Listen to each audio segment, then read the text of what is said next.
कभी ऐसा भी तो होता है कि सुकून के लिए दुआ की नहीं, किसी के अल्फाज की जरूरत होती है।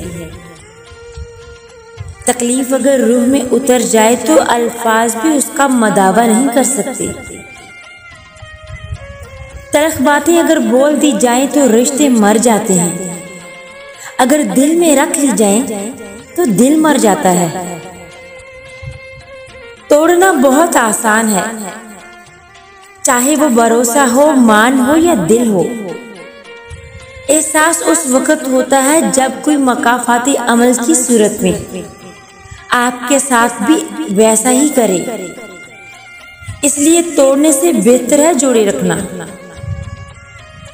जब सिर्फ एक ही शख्स आपके सुकून का बाइस बन जाए तो समझ लें कि आपका सुकून खतरे में है।